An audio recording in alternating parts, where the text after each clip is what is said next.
Lors d'un épisode pluvieux ou d'une fuite de réseau, les terrains argileux se gorgent d'eau et augmentent de volume. C'est le gonflement. Si une sécheresse succède à ce phénomène, l'eau contenue dans le sol disparaît par évaporation ou par captation par les racines des arbres. Le sol perd rapidement l'eau qu'il contient et se tasse. C'est le retrait. Quel est l'impact pour les bâtiments ? Sous une construction, le sol est protégé de l'évaporation et sa teneur en eau varie peu. Mais à l'aplomb des façades, les variations sont importantes et affectent les constructions alors exposées à un risque de fissure et d'affaissement.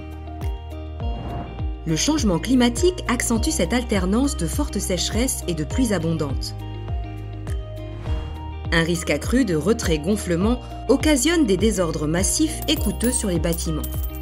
Ce phénomène constitue le premier poste de charge du régime d'assurance pour les risques des particuliers.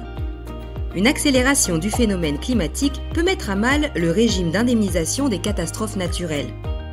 Réduire le nombre de sinistres devient urgent. Mais comment faire ?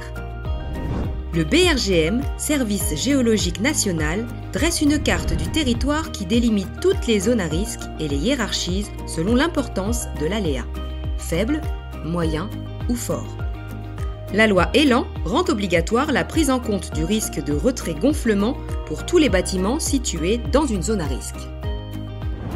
Pour une construction existante, des mesures correctives sont possibles afin de limiter ces risques. Par exemple, en éloignant les arbres et en dirigeant l'eau vers des drains pour éviter les variations d'eau dans le sol aux abords des bâtiments.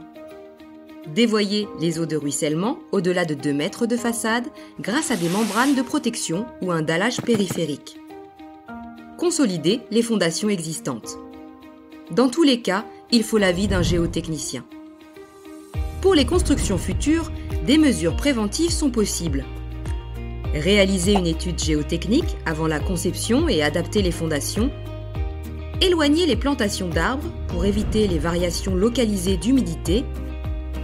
Désolidariser les bâtiments accolés. Il est important d'agir et de se renseigner sur le site du ministère de la Transition écologique.